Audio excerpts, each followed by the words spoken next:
Cleaning day नाही, cleaning night.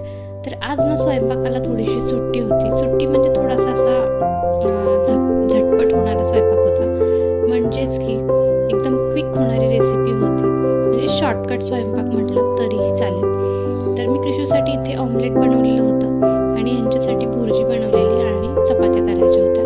तर खूपच इझी असं जेवण आज असल्यामुळे मी म्हटलं माझ्याजवळ थोडासा वेळ आहे आज, तर मग मी काय करते, आता संध्याकाळच्या वेळेला वेळ असेल तर तुम्ही असं क्लिनिंगच्या वगैरे गोष्टी संध्याकाळी करू शकता. म्हणजे काय होतं, दमलं जरी तरी त्यानंतर आपल्याला झोपायचंच असतं, तर त्यामुळे आराम होऊन जातो.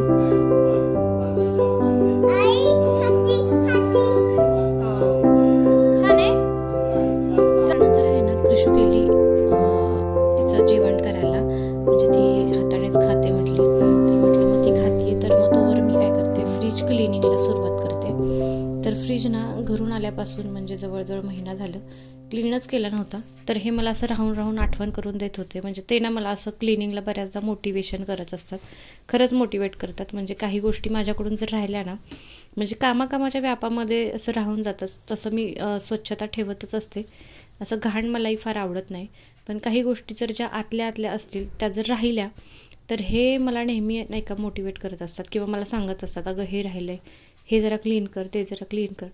तर तसंच मला 2 दिवसापासून म्हणत होते, अगं फ्रीज किती खराब झाला आहे, त्याला क्लीन कर. तर ना मी फ्रीज क्लीन करत असते वरच्यावरती, पण ना राहून गेले ह्यावेळी गावाला गेल्यामुळे. आल्यापासून फ्रीज क्लीन करणं झालंच नाही, कारण आपण महिना गावाला गेलो की तुम्हाला तर माहितीच आहे, म्हणजे घरात जे पसारा होतो आणि जे सगळं आवरावं लागतं तर ते खूपच असतं. तर म्हटलं चला आज फायनली मी फ्रीज क्लिनिंग करूनच टाकते. तर फ्रीज असं वरच्यावर क्लीन करून चालणार नव्हता, सगळं मला त्याच्यातलं आतलं सामान काढूनच क्लीन करावं लागणार होता. तर त्यातल्या त्यात हे जे वरचे 2 कप्पे आहेत ना, ज्याच्यामध्ये मी मसाले ठेवलेत, मसाले असं फ्रीजमध्ये आतमध्ये ठेवले ना तर ते खराब होत नाहीत आणि छान राहतात. म्हणजे त्याला जे जाळी वगैरे होते ना बाहेर ठेवल्यामुळे, म्हणजे गावाला वगैरे आपण गेलो तर हमखास आपल्या चटणी पावडरपासून ते चटणी वगैरे असते त्याच्यामध्ये जाळ्या वगैरे होतात. तर अशा प्रकारे तुम्ही जर फ्रीजमध्ये मसाले ठेवले ना तर त्याला जाळ्या वगैरे होत नाहीत आणि पूर्ण त्याची एक्सपायरी डेट संपेपर्यंत, एक्सपायरी डेट येईपर्यंत आपण त्यांना व्यवस्थित वापरू शकतो. अजिबात यातला एकही मसाला वाया जात नाही. तर इथे तेच झालं, मी 1-2 मसाले चेक करून बघत होते. तर ना व्हरायटीवाले मसाले वापरण्याच्या नादात कधी काय होतं, आधी आणलेला जो आपला मसाला असतो ना तो शिल्लक राहतो. तर मग त्यासाठीच मग मी हा एक सांबर मसाला होता तो जुना झाला होता आणि तो राहिला होता तसाच. तर म्हटलं तो आपण टाकून दिला पाहिजे, तर मग तो काढला बाजूला. असं चेक केलं आणि त्यानंतर ना अशी स्मूथवाली जी घासणी असते ना त्याने फ्रीज घासायला सुरुवात केला, कारण फ्रीज खूपच मळला होता आणि खालचं जे आपण जिथे भाज्या वगैरे ठेवतो ना तिथे खरंच खूप असं कोथिंबीर वगैरे चिकटलेली असते किंवा काय चिकटलेलं असतं. तर अशा गोष्टींमुळे ना ते खूपच खराब होतं आणि ते चिकटून बसलं की ते निघतसुद्धा नाही. तर मग त्याला मी असं घासणीने घासून काढलेलं आहे सर्व. आणि पूर्ण जिथे आपले ट्रे असतात ना तिथेसुद्धा चांगलाच असा मळ जमा झालेला होता, म्हणजे असं ब्लॅक कलर तुम्हाला दिसतोय बघा, इथे व्हिडिओमध्ये पण दिसत असेल. तर यामुळे ना मग मी सगळं म्हटलं पटपट क्लीन करून घेऊयात. आणि संध्याकाळच्या वेळी ना अशा गोष्टी केल्या ना तर काय होतं, त्यानंतर आपण फ्री असतो, म्हणजे जेवण वगैरे झालं की आरामच करतो. आणि हल्ली जसं मी एकच टाईम जेवते, सकाळचं नाही तर एक तर दुपारचं जेवण करते, नाही तर रात्रीचं. तर त्यामुळं म्हणजे पोटभर असतं, त्यामुळे असं काही गरज नाही पडत 2-2 टाईम जेवायची. तर बघूयात म्हटलं वेट लॉसला थोडाफार मदत होईल. आणि तर मग जेवण तर नव्हतंच, तर म्हटलं हे तरी काम आपलं होऊन जाईल आणि घर तरी क्लीन व्हायला मदत होईल. तर इथे बघा मी सगळं आता व्यवस्थित घासून घेतलं. आणि दरवेळी दिवसाचं जर मी फ्रीज साफ केला ना तर मी काय करत असते, डायरेक्ट पाणी टाकत असते आणि पाणी सगळं ओतून त्याच्यामधलं जे बाहेर पाणी मग येतं फ्रीजमधून आपण साफ केल्यानंतर, ते ना मी असं गॅलरीच्या दरवाजाकडे मॉपनी नेत असते आणि ते बाहेर टाकत असते.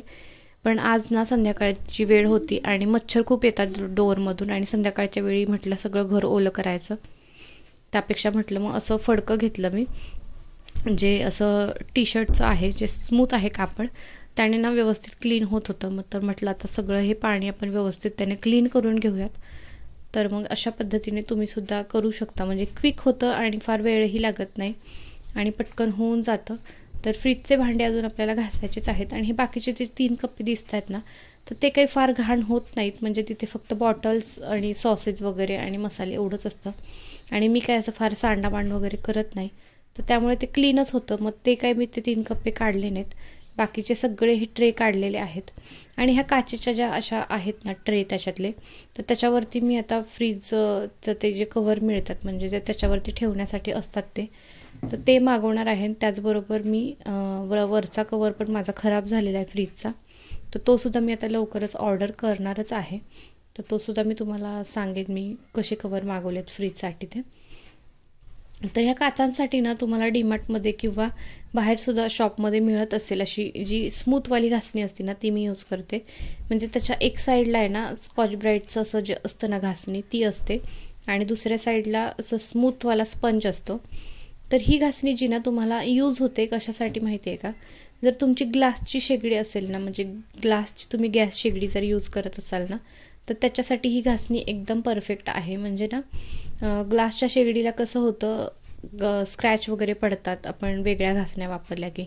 तर ही घासणी आहे ना त्याच्यामध्ये एकदम साबण वगैरे असतो तो सोक होतो आणि मस्त तो असं तुम्ही पिळला ना तरी सगळं संपूर्ण साबण त्याच्यावरती तुम्ही शेगडीवरती होतो आणि मस्त तुम्ही स्मूथ असतं ते, त्यामुळे छान क्लीन होते आणि अजिबात एकही स्क्रॅच तुमच्या शेगडीला पडणार नाही.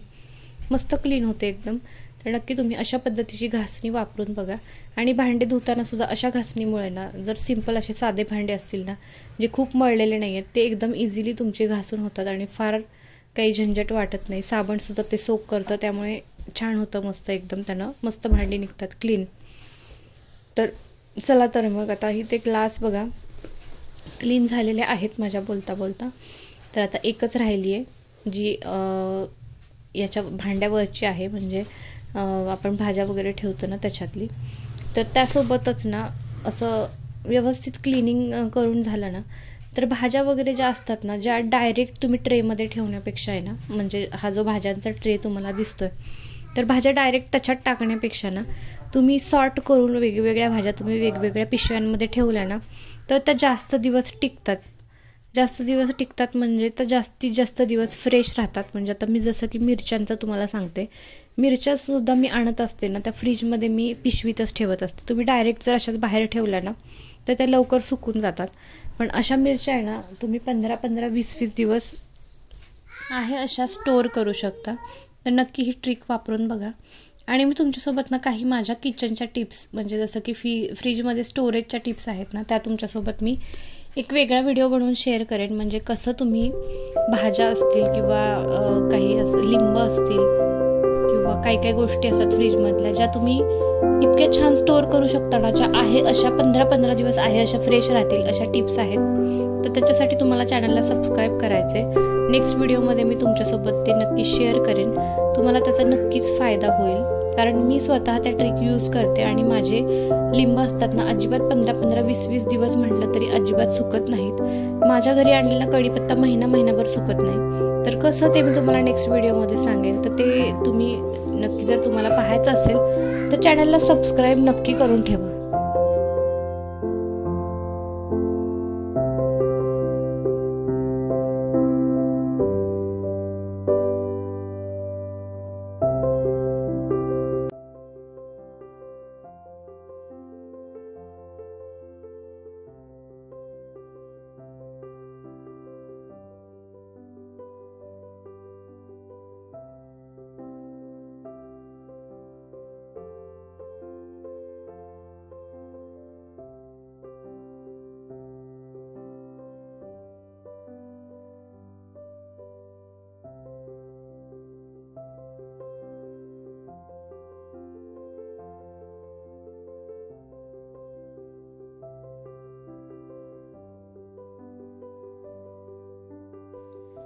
किती मस्त निघाला आहे ना ट्रे. आणि ना काही गोष्टी केल्यानंतर ना खरंच खूप आनंद मिळतो आणि घर क्लीन ठेवलं ना खरंच खूप मस्त वाटतं. आणि आज आफ्टर लॉंग टाईम मी फ्रीज साफ करायला घेतलं ना, तर मला खरंच खूप छान वाटतं आहे. तर आता फायनली फ्रीजचे भांडे जे आहेत ना सगळे क्लीन झालेले आहेत आणि खरंच मनाला माझे एवढं छान वाटतं आहे ना, खूप बरं वाटतं आहे. आता हे काही भांडे आहेत जे कणिक वगैरे मळलेले आहेत, कुकर वगैरे आहे, तर ते सुद्धा क्लीन करायचे आहेत आणि गॅससुद्धा क्लीन करायचा आहे. पण जेवण अजून व्हायचं बाकीच आहे. तर म्हटलं आधी फ्रीजचं मी व्यवस्थित लावून घेते, त्यानंतर किचनसुद्धा आपल्याला क्लीन करावं लागणार आहे, तोसुद्धा साफ करायचा आहे.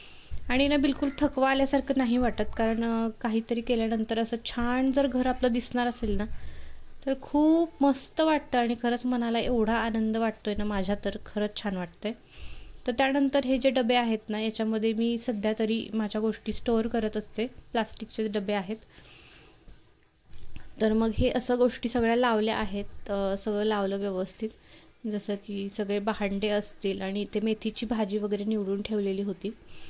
तर असं गोष्टींना वॉश करून निवडून जरी तुम्ही ठेवलं ना तरी छान राहतात आणि जे आपलं काम असतं ना ते चटकन होतं. आणि डब्या वगैरे द्यायचा असेल, डब्याला वगैरे लहान मुलांचं असेल किंवा नवऱ्याला डबा द्यायचा असेल तर गोष्टींना चटकन होतात. आणि असं आधीच तयारी करून ठेवली ना, ही तयारी तुम्ही सगळी संडेच्या दिवशी करून ठेवली ना फार वेळ नाही लागत बरं का, 1च तास लागतो.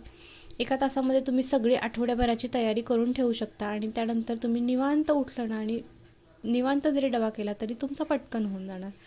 तर चला मग फायनली आपलं शेवटचं काम म्हणजे हेच किचन क्लिनिंग. तर किचन आज मी काहीतरी विशेषच क्लीन करते, म्हणजे सगळं गॅस वगैरे व्यवस्थित घासून घेतला. आणि जसं की तुम्हाला म्हटले मी सॉफ्ट घासणी, तर ती तुम्ही नक्की यूज करा अशा शेगडीसाठी. म्हणजे जर तुमची काचेची शेगडी असेल ग्लासची तर त्याच्यासाठी यूज करा. तुमची शेगडी ना आहे अशी, आता माझ्या शेगडीला ना 3 वर्ष होऊन गेलेत तरीसुद्धा तिची ग्लास आहे ना आहे अशीच आहे. अजिबात ग्लासला काहीही झालेलं नाही, म्हणजे थोडासुद्धा स्क्रॅच नाही आहे. हां, एक बटन थोडंसं तुटलं आहे आमच्या घरातल्यांकडून, पण हरकत नाही. तरीसुद्धा शेगडी व्यवस्थित आहे. आता बटन मी शोधते आहे त्याचं मिळतं आहे का तसंच, पण मला अजून तरी काही ते मिळालेलं नाही आहे. पण मिळालं तर मी नक्की लावून घेईन त्याला, कारण ते दिसायलासुद्धा थोडंसं विचित्र दिसतं नाही का. तर पूर्ण वगैरे सगळं कसं छान असं तर साफ करून घेतलेलं आहे आणि खरंच खूप मनाला शांती मिळाली आहे. असं तुम्हीसुद्धा एकदा करून बघा एकदम छान वाटतं. घर क्लीन असलं की कसं मस्त वाटतं. तर चला मग आजच्या ब्लॉगमध्ये एवढंच शेअर करायचं होतं. तर आय होप तुम्हाला आजचा ब्लॉग आवडला असेल, आशा करते. ब्लॉग थोडासा इंटरेस्टिंग वाटला असेल आणि खरंच आवडला असेल तर प्लीज लाईक करा. चॅनलवरती नवीन असाल तर आपल्या चॅनलला सबस्क्राईब करा. तुमच्या फ्रेंड्ससोबत, फॅमिली मेंबर्ससोबत आपले व्हिडिओ शेअर करत चला. मी भेटेन तुम्हाला अशाच इंटरेस्टिंग नेक्स्ट व्लॉगमध्ये. तोपर्यंत तुम्ही स्वतःची काळजी घ्या. So take care friends and bye.